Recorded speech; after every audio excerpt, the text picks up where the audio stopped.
नमस्कार दोस्तों, मैं दुर्गेश्वर कैवर्त आपका स्वागत करता हूं हमारे अपने YouTube चैनल ऑनलाइन CGPSC में।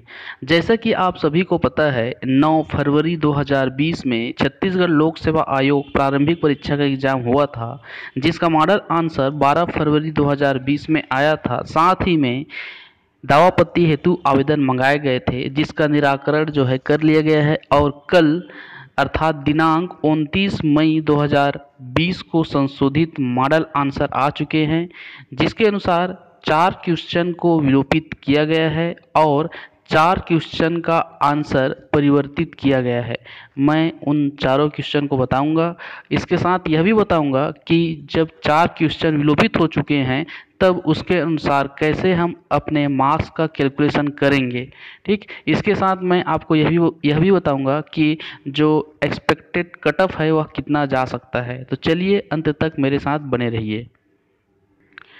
तो वह 4 क्वेश्चन यह है जिसका आंसर चेंज हुआ है। उनमें से पहला है कि निम्नलिखित में से कौन सा कथन महात्मा गांधी की प्रथम छत्तीसगढ़ यात्रा के संबंध में सत्य है। तो इसका आंसर आयोग ने पहले ऑप्शन सी को लिया था, अब आयोग ने आंसर बी को माना है। ठीक, अर्थात उसका सही आंसर बी है कि उनकी छत्तीसगढ़ यात्रा का उद्देश्य असहयोग आंदोलन के लिए लोगों का समर्थन प्राप्त करना था।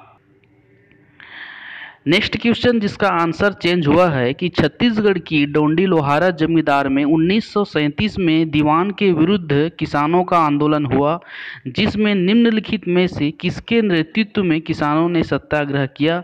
तो इसका आंसर आयोग ने पहले सी को लिया था, लेकिन इसका आंसर अब परिवर्तित होकर बी को लिया गया है, सरयू प्रसाद अग्रवाल।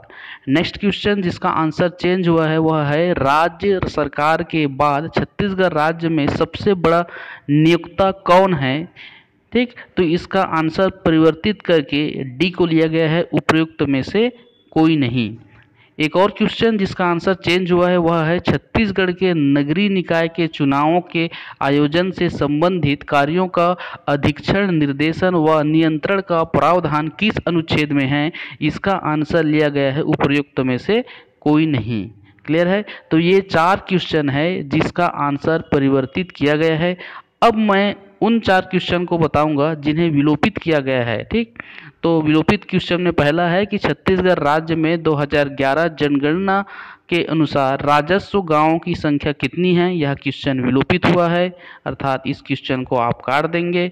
नेक्स्ट क्वेश्चन कि प्रमुख तेलुगु कवि श्रीनाथ किसके दरबार में थे। यह क्वेश्चन भी विलोपित हुआ है, इसको भी आप काट देंगे।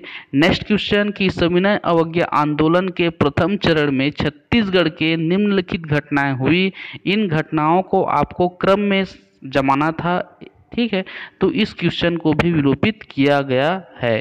तो और लास्ट क्वेश्चन है कि निम्नलिखित में से किसने असहयोग आंदोलन विरोधी सभा की स्थापना की। तो यह क्वेश्चन भी आपका विलोपित हुआ है। तो ये 4 क्वेश्चन हैं जो विलोपित हुए हैं और 4 क्वेश्चन के आंसर चेंज हुआ गए। ठीक है, अब मैं आपको बताऊंगा कि जो 4 क्वेश्चन विलोपित हुए हैं उसके अनुसार हम कैसे अपने मार्क्स का कैलकुलेशन करेंगे। देखिए कि प्रारंभिक परीक्षा में टोटल जो क्वेश्चन है वह 100 थे और जिसका टोटल मार्क्स 200 नंबर के हैं। ठीक है, मतलब एक क्वेश्चन जो है 2 मार्क्स के हैं और निगेटिव मार्किंग है, जितने अंक है उसका 1/3, अर्थात 2 का 1/3 जो है निगेटिव मार्क है।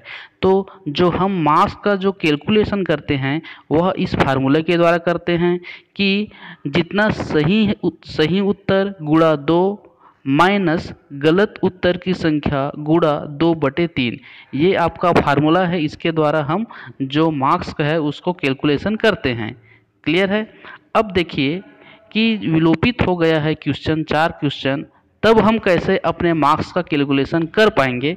तो देखिए कि सही उत्तरों की संख्या, इसको मैं आर से शो किया हूँ, तो सही उत्तरों की संख्या गुणा 2 माइनस गलत उत्तरों की संख्या गुणा 2 गुणा 1/3, क्योंकि 1/3 अंक आपको काटना है और इस पूरे को ब्रैकेट में बंद करके 100/96 से गुणा कर देंगे। 100/96 क्यों? क्योंकि जो 4 क्वेश्चन के जो नंबर हैं उनको जो है अन्य क्वेश्चन में डिस्ट्रीब्यूट कर दिया गया है उसके नंबर को, ठीक है। तो यहाँ से आप निकाल सकते हैं एक्चुअल कितना नंबर पा रहे हैं। जैसे देखिए एग्जाम्पल के थ्रू, यदि आपने 82 क्वेश्चन अटेम्प्ट किए हैं विलोपित क्वेश्चन को छोड़कर, ठीक है, 82 क्वेश्चन अटेम्प्ट किए हैं विलोपित क्वेश्चन को छोड़कर, तो उस 82 क्वेश्चन में से कितने सही हैं? तो मान लीजिए 70 जो है आपके सही क्वेश्चन 70 बनाए हैं, गलत कितने बनाए हैं? 12 क्वेश्चन आपने गलत बनाए हैं, ठीक है। तो इस फार्मूले में रखिए तो सही उत्तर की संख्या कितना है? 70 गुणा 2 हो गया, माइनस 12 जो है आपकी गलत है, तो 12 गुणा 2 गुणा 1/3, ठीक है, और ब्रैकेट बंद करके 100/96 से उसको गुणा कर दीजिए, ठीक। तो यहाँ पर आ गया आपका 7 दूने 14, 140 माइनस 8 बराबर मतलब कितना होगा? 132। 132 गुणा 1.042, 132 गुणा 1.042 से गुणा करने पर 137.5 आ रहा है, और यही है आपका एक्चुअल मार्क्स, ठीक। तो विलोपित होने के बाद आपको जो है 137.5 नंबर आ रहे हैं। मतलब क्या है कि पहले आपको जितना नंबर आ रहा था, ठीक है, जितना भी नंबर आ रहा है उसको आप 100/96 से गुणा कर दीजिए, आपका एक्चुअल नंबर आ जाएगा। क्लियर है? तो ये है मार्क्स कैलकुलेशन का तरीका। समझ में आया? चलिए ठीक। अब हम देखते हैं कि कटअप कितना जा सकता है। देखिए कटअप का जो सवाल है वह मैं 100% नहीं बता सकता, क्योंकि ये संभावना पर आधारित है, ठीक है।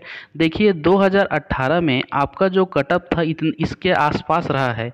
जनरल के लिए 129, बॉयज़ के लिए, गर्ल्स के लिए 123 के आसपास कटअप था, ठीक है। ओबीसी के लिए 124 बॉयज़ के लिए और गर्ल्स के लिए 121, एससी के लिए बॉयज़ के लिए 110 और गर्ल्स के लिए 105, एसटी में बॉयज़ 95 और गर्ल्स 90 के आसपास, इसके आसपास कटअप रहा है।